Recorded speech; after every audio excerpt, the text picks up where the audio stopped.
Hi guys, today I'll be doing a video on my M3-10A1-6 lightweight service mask respirator. I wanted to do this video for a little while now. I actually got this as a gift from a mate, and if you're watching I really appreciate it, mate, if you're watching. It's kind of, I got it in a sort of a trade. But anyway, I'm just going to go over the mask itself, just a brief history of it, and then we'll look at the individual items of the kit. So starting off, it was first sort of established that by 1942 that they needed a new mask to replace the M3-10A1-6, which is a mask previous, which had no oral nasal cup on the M2 and used a older M9A1 filter. Whereas this would obviously introduce the oral nasal cup and the M10 and the then M10A1 filter, which is on this mask itself. So the M3 was established in early 1942, but wasn't really finalised till later on that year. It had some issues whilst developing to do with the lenses, the eye rings, how they clamp to the face piece, and also issues with developing the M6 haversack or carrier. They originally produced these in the Class B rubber, but resorted to synthetic rubbers such as butyl. Last minute would end up resulting in the use of neoprene. The reason for this was to do with obviously the lack of resources of rubber because of the ongoing conflict in the Pacific Theatre, obviously during the war at the time.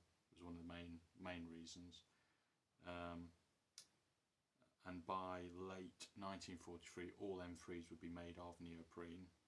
However, they did have an issue with neoprene. One of the major issues with neoprene is that they found that in the winter of 1944 in the European theatre, they found out that neoprene would often harden or even stiffen nearly completely under cold and extremely freezing temperatures, which was obviously an issue.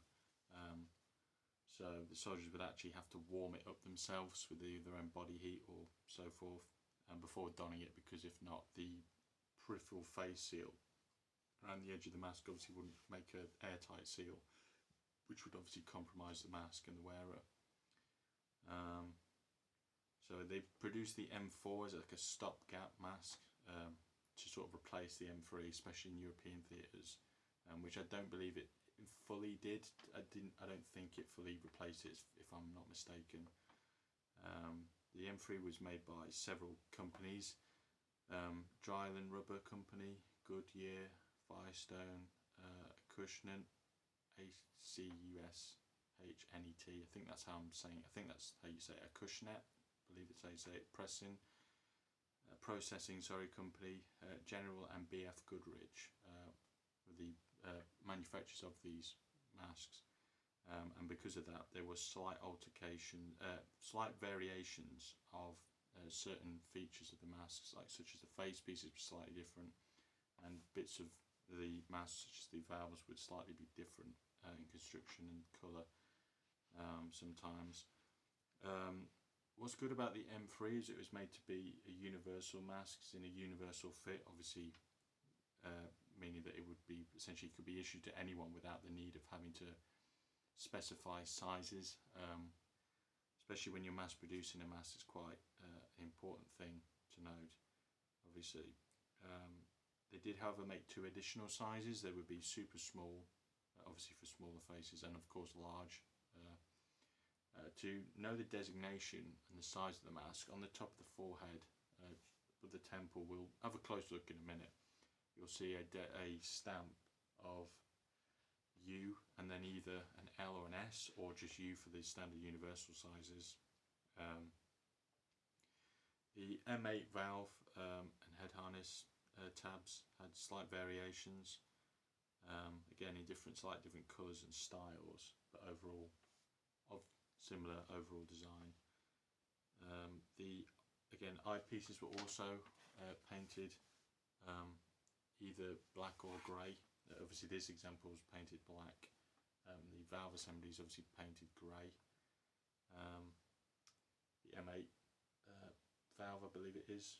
We'll take a close look in a second. The the hoses, the M3 hose, again was producing both natural and synthetic rubber. They had different variations. I'm not going to get into it too much because it's a little bit in depth for this. I'm just trying to do a quick overview of the mask and just a brief history of it. Essentially, they would have different size, obviously lengths, hoses and so forth, again in both grey and natural grey rubber or the synthetic black.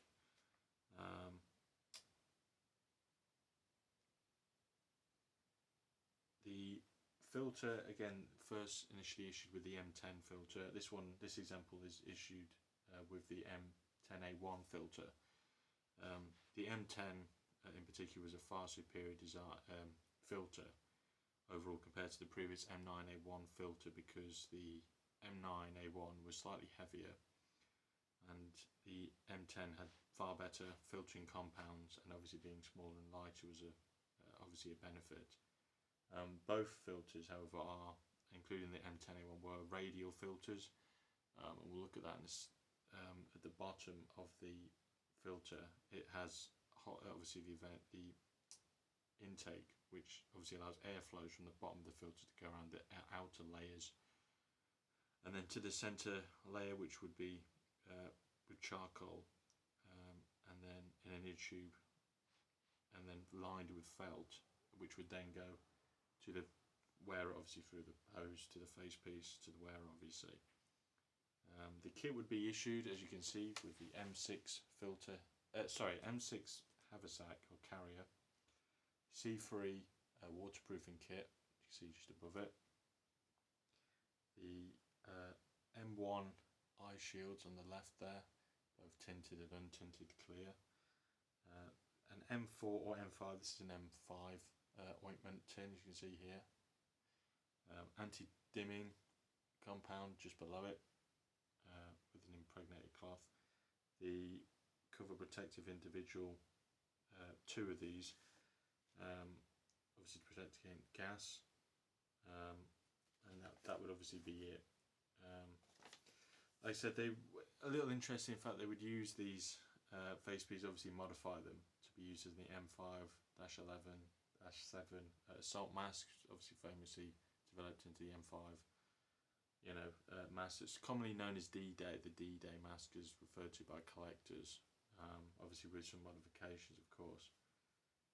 And the post-war example of these usually can have the C15 outlet added post-war, which is similar to the M9. And this mask was issued well into the 50s alongside the M9 and M9A1, but it was officially made obsolete and essentially retired in August of 1961. So we'll just go over, but like I said, we're just going to quickly go over now, look at the mask in a bit better close up, better detail. So if you give me a second. So hopefully, sorry about that. So as we can see, we have the face piece itself, we have the M8 valve at the front, the M7 harness. This one's slightly frayed at the edges, it's a little bit worn, it's not too bad. The back of the head harness, we'll just turn it around in a minute, is cracking, which is fairly common of its age. Again, as you can see, it has the black painted eyepieces, and again, here's the sizing I was on about. See, it's just a U for universal, which is the standard issued size of this mask, I should say. Of course, we got the C3 waterproofing kit. So what you would do is obviously you would have this plug, that rubber piece that it's obviously deformed, as you can see, but it won't unfortunately fit because of age storage. It would cover up the intake. Again, it's a radial filter, which we're just talking about.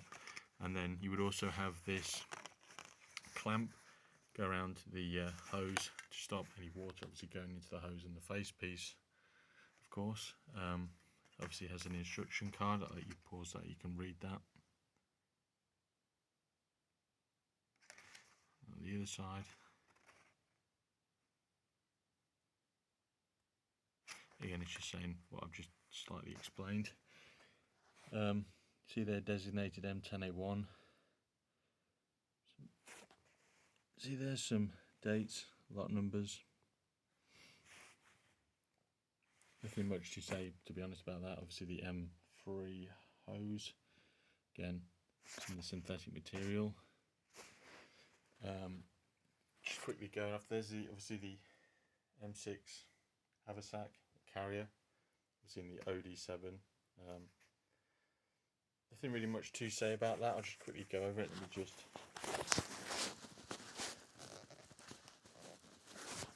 slightly lifted. That's quite stiff. I'll go with that in a sec. The two individual cover protection. So you'd be issued two. One of them would be sealed. The other one would be open, so that obviously in the event of a gas attack, you would obviously use the open one, throw it over yourself, and then if obviously eventually it could be disposed of and you would have a spare one. The M1 eye shields, again tinted, obviously clear, again just to protect against spray if there's supposed gas attack or the threat of certain blister agents, and it would be useful to be worn obviously over the eyes. Again, famously worn as dust goggles and just other protective goggles, eyepieces, shields. Again, you see these worn by troops in non-gas attack threat levels throughout the war, and even Germans and the British also had similar eye shields for the same reason. This is the M5 essentially gas ointment kit. Essentially, it doesn't have any in this, unfortunately, but it would be issued with 4 tubes. You see there, protective ointment. Similar to the way, slightly similar in the sense of how the British anti-gas ointment would work in a way, but again, unfortunately there isn't any in there, so I can't show you them. Of course, have the anti-dimming cloth. Essentially, it's an impregnated cloth inside, so you to rub on the eyepieces of the mask to try and prevent fogging. Again, the 2 protective individual covers I've just explained. Again, I'll just quickly show the mask, the back of the mask. Again, the harness, as you can see there, it's quite faded and frayed. It's very common of a mask of this age. Let's see if I can find the date on the other side, I believe.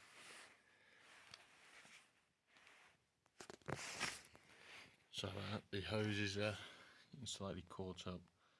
So it's on the chin, I believe. Yeah, it's on the chin, apologies. So I don't think this will focus quite properly. It's made in 1944. It's made in the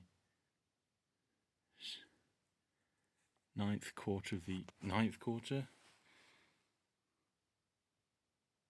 6th month, so June of the 5th week. It's kind of hard to see. It's kind of faded as well. It's actually quite hard to read that. Don't know if that's quite picking it up.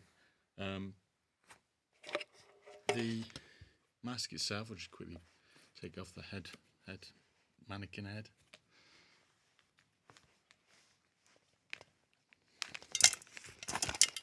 So in the mask, of course, as we said before, it has the oronasal cup, which the previous M2 didn't have.